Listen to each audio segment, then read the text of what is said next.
Now we will discuss about chapter number 16, part of human anatomy, digestion and absorption.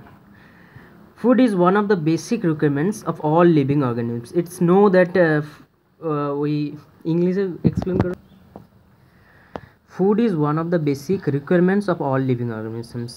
আমরা জানি যে প্রত্যেকটা living অর্গানিজমসের বেঁচে থাকার জন্য, মেটাবলিজমের জন্য এবং তাদের নিউট্রিশন পেতে গেলে ফুড ইনটেক করাটা খুব জরুরি। The major components of our food are carbohydrates, proteins and fats. আমরা যেহেতু আমাদের হিউম্যান অ্যানাটমি নিয়ে পড়ছি, তো আমরা যে সমস্ত খাবার খাই তার মেজর পোর্শনটা বা মেজর কম্পোনেন্টস হচ্ছে যে যার মধ্যে খাদ্যের মধ্যে থাকে সেটা হচ্ছে কার্বোহাইড্রেট, প্রোটিন অ্যান্ড ফ্যাট। এই তিনটে জিনিস মেনলি যে কোনো রকমের খাবারে তিনটে জিনিসই মেনলি থাকে, মানে বিশেষ করে আমাদের বেশি প্রয়োজন এবং বেশি থাকেও। Vitamins and minerals are also required in small quantities. খুব কম পরিমাণ হলেও আমাদের ভিটামিন এবং মিনারেলসের জন্য প্রয়োজন শরীরে। কেন না, ভিটামিন অ্যান্ড মিনারেলসে, ভিটামিন তো বিভিন্ন রকমের স্ট্রাকচারাল করেই থাকে, মানে স্ট্রাকচারাল বলতে আমাদের বিভিন্ন অর্গ্যান ফর্ম করে থাকে বা সেই ফর্মের জন্য ভিটামিন প্রয়োজন হয়। মিনারেলস তো নার্ভের ইম্পালস হওয়ার জন্য বা যে কোনো পাম্প, ধরো সোডিয়াম পটাশিয়াম ইনহিবিটর থেকে শুরু করে সমস্ত বাইরের সংকেত, ভিতরের সংকেত, এই সমস্ত প্রদান করার জন্য তো মিনারেলস অবশ্যই দরকার, জানোই। Food provides energy and organic materials for growth and repair of tissues. কেন খাদ্য খাচ্ছি আমরা? না, আমাদের এনার্জি গেইন করার জন্য, আর organic materials for growth and repair our tissue. আমাদের যে সমস্ত টিস্যু আছে তাদের গ্রোথের জন্য এবং রিপেয়ার, কেটে গেল, ছেড়ে গেল, সেগুলো রিপেয়ার হবে কোথা থেকে? এই ফুড থেকে ইনটেক করে সেগুলোর গ্রো হয় আর রিপেয়ারও হয়। The water we take in plays an important role in metabolic process and also prevent dehydration in the body. Start. The water we take in, যেই জলটা আমরা খাই, plays an important role. এটা অবশ্যই একটা খুব গুরুত্বপূর্ণ ভূমিকা পালন করে মেটাবলিক প্রসেসে। and also prevent dehydration in our body. অবশ্যই শরীরে তো আমাদের বেশিরভাগটাই জল থাকে, জলের মাধ্যমেই সমস্ত কিছু হয়। ব্লাডেও এমনকি প্রচুর অনেক জল থাকে, যেটার মাধ্যমে কমিউনিকেশন হয়, প্রত্যেকটা কোষে কোষে যায়। হ্যাঁ, ব্লাডের মধ্যেও তো জানার থাকে, জল থাকে। তো সেইখানে ইন্টারসেলুলার স্পেস, আবার তোমার সেলের মধ্যে সবেতেই জল দরকার। আর এটা আমাদের কি করে? ডিহাইড্রেশন থেকে অবশ্য বডিকে রক্ষা করে। Biomacromolecules in food can not be utilized by our body in their original form. যেটা আমরা সচরাচর খেয়ে থাকি সেগুলো হচ্ছে যে জটিল খাদ্য, ঠিক আছে? যেমন ধরো কার্বোহাইড্রেট আছে, কার্বোহাইড্রেটকে সরাসরি আমরা ইনটেক করে সেটা ইনহেল করতে পারি না, মানে ইনটেক করতে পারি না। কোষ ওর বায়োমলিকিউলসের একদম যে স্মলেস্ট ইউনিট, ধরো গ্লুকোজ, মল্টোজ, ফ্রুক্টোজ, কার্বোহাইড্রেটটা এরকম ভেঙে গিয়ে, শ্বেতসার ভেঙে গিয়ে ছোটো ছোটো এরকম স্মলেস্ট পার্টিকেল হয়, সেইগুলো কেবলমাত্র আমরা ইনটেক করতে পারি। তাই জন্যই ডাইজেশন আমাদের দরকার। ডাইজেশনের মেন গুরুত্ব এইখানেই, কারণ ওই জটিল খাদ্যগুলোকে ভেঙে সহজ খাদ্য পরিণত করতে হয়। They have to be broken down. অবশ্যই তাদেরকে, মানে জটিল খাদ্য বললাম যে ভাঙতে হয়, অ্যান্ড কনভার্টেড ইন্টু সিম্পল সাবস্ট্যান্সে ইন দ্য ডাইজেস্টিভ সিস্টেম। সেই এই কথাটাই বললাম, এক্ষুনি এক্সপ্লেন করলাম।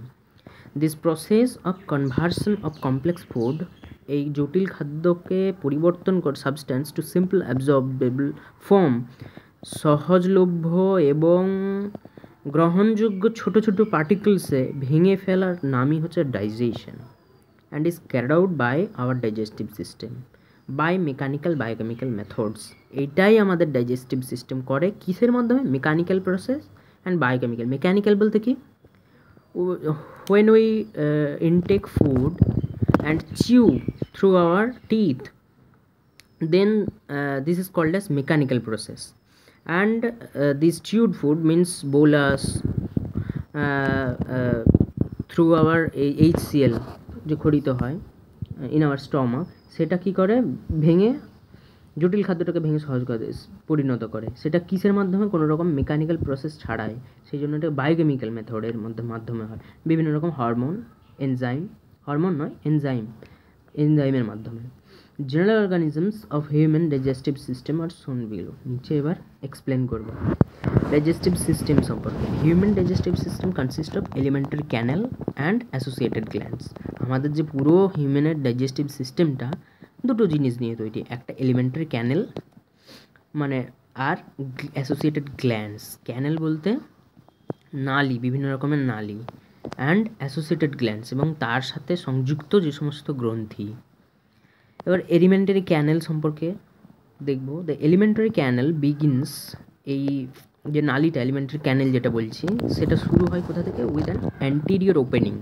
ওপরে একটা উন্মুক্ত ওপেনিং থাকে, জায়গা থাকে, সেখান থেকে শুরু হয়। দ্য মাউথ, যার নাম হচ্ছে মুখ বলি আমরা, and it opens out posteriorly through the anus. মুখ দিয়ে শুরু হয় অ্যান্ড ওপেন্স, আবার পিছন দিকে খোলে কোথায়? অ্যানাসে। পস্টিরিয়রলি মিন্স পিছনে, অ্যানাসে আবার ওটা শেষ হয়।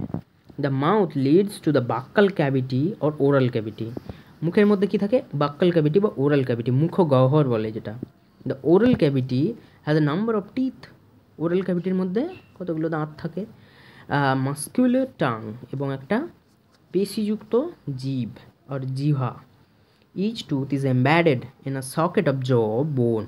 প্রত্যেকটা দাঁত আমাদের যে চোয়াল থাকে, ম্যান্ডিবল বলে যেটা, তার মধ্যে এমব্যাডেড থাকে, মিন্স মানে মানে কি বলবো, আবদ্ধ থাকে। দিস টাইপ অফ অ্যাটাচমেন্ট, এই যে সংযোগ, এই সংযোগকে বলা হয় থেকোডন্ট। সংযোগ থাকে বলেই এই দাঁতগুলোকে বলা হয়, মানে যেহেতু দাঁতগুলো আমাদের জ সকেটের সাথে এমব্যাডেড থাকে স্ট্রিক্টলি, তো সেটাকে তাই জন্য আমাদের দাঁতগুলোকে থেকোডন্টও বলা হয়। মেজরিটি অফ ম্যামেলস, বেশিরভাগ যে সমস্ত ম্যামেলসের স্তন্যপায়ীদের ইনক্লুডিং হিউম্যান বিংস, অবশ্যই আমরা মানুষ সহ, form two set of teeth, আমাদের দুবার দাঁত হয় জানো, ডিউরিং দেয়ার লাইফ, তাদের সারা জীবনে। A set of temporary milk or a deciduous teeth replaced by a set of permanent.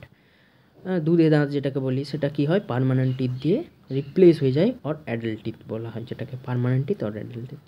This type of dentition is called as diphyodont. এই টাইপের যে সমস্ত দাঁতগুলো, যেরকম ফার্স্টে দুধে দাঁত হয়, দিয়ে সেটা উঠে যায়, দিয়ে আবার নতুন permanent teeth or adult teeth হয়, সেই ধরনের হয় বলে সেটাকে আমরা বলি ডাইফিডন্ট। দুবার হয় বলে, ডাই মিন্স টু, তাই জন্য diphyodont. And adult human has 32 permanent teeth. প্রত্যেকেই জানো যে 32টা আমাদের দাঁত থাকে। Which are 4 different types. 4টা আবার ডিফারেন্ট টাইপের, একই রকমের হয় না কিন্তু। দাঁত আছে ঠিক আছে, they are embedded in jaw socket and also replaced by one set replaced by permanent. আর তাই আবার এই টিথগুলো আবার একই রকম হয় না, 4 রকমের হয়, তাই জন্য আবার তাকে বলা হয় হেটেরোডন্ট। হেটেরো মিন্স আলাদা, বিষম।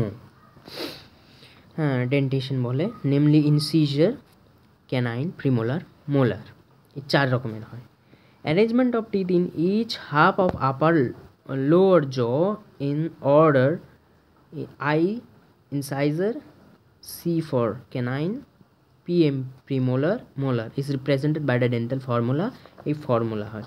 এবার এইখানটা ভালো করে বোঝো, আপার হাফ মানে একটা যদি এইটা পুরো যদি 16টা হয়, নিচের জয়ে যদি 16টা হয়, আপার হাফ এইখানটা থেকে যদি শুরু হয়, এই যে এইখানটায় ধরো দুটো ইনসাইজর থাকবে, তারপরে এই যে একটা 2 1 এই দুপাশেই, এখানেও ইনসাইজর এখানেও ইনসাইজর, এটার মানে এটাই একটা এটা হচ্ছে যে ক্যানাইন, এখানে একটা ক্যানাইন দাঁত আছে ধরো, তারপরে আবার দুটো এরকম, এটা হচ্ছে যে প্রিমোলার, আর 3টে করে মোলার শেষে। The hard chewing surface of teeth, মানে একটা দাঁতের যে এই চিউইং সারফেসটা, ঠিক আছে, মানে একটা দাঁতের উপরের যে পার্টটা মেড আপ অফ এনামেল দিয়ে তৈরি হয়। এনামেল এমন একটা পদার্থ খুব মানে হাড়ের থেকেও শক্ত হয়। Most hardest substance in our body is enamel, যে কী করে? Help in mastication of food, খাবারের চর্বণ বা চিবানোর জন্য সাহায্য করে। The tongue is a freely movable muscular organ, যেটা ফ্রিলি মুভ করতে পারে, একটা মাস্কিউলার অর্গান, হ্যাঁ, attach to floor of the oral cavity by the frenulum. ফ্রেনুলামের মাধ্যমে আমাদের ওরাল ক্যাভিটির মাধ্যমে যুক্ত থাকে। The upper surface of the tongue, জিভের যে উপরের অংশটা, has small projection called as papillae. ওপরে ছোট ছোট দেখবে ওঠা ওঠা থাকে, ছোট ছোট প্রজেকশন, তাদেরকে প্যাপিলি বলা হয়। আর some of water bear taste buds, কিছু কিছু টেস্ট বার্ড, সাতগোরক যেটা বাংলায় বলে, সাতগোরক থাকে আর প্যাপিলিও থাকে। এবার oral cavity leads into short pharynx which serves a common passage for food and air. Oral cavity যাচ্ছে, দেখো ওরাল ক্যাভিটি আস্তে আস্তে যাচ্ছে, দিয়ে কী হয়, ফ্যারিংসে আসে। ফ্যারিংসটা কি না, is a common passage of food and air. এই এবার ফ্যারিংস, আর cartilaginous flap called as epiglottis. এই ফ্যারিংসেই একটা কার্টিলেজ দিয়ে তৈরি ফ্ল্যাপ থাকে, যেটাকে এপিগ্লটিস বলে, যেটা কি করে, prevent the entry of food into the glottis. গ্লটিসের মধ্যে খাবার খায়, সেই খাবার কণাকে গ্লটিসে আসতে বাধা দেয়। গ্লটিসে আসলে কি হবে, বিষম খাই আমরা তখনই। যদি খাদ্যের কণা কোনোরকমভাবে গ্লটিসের মধ্য দিয়ে যদি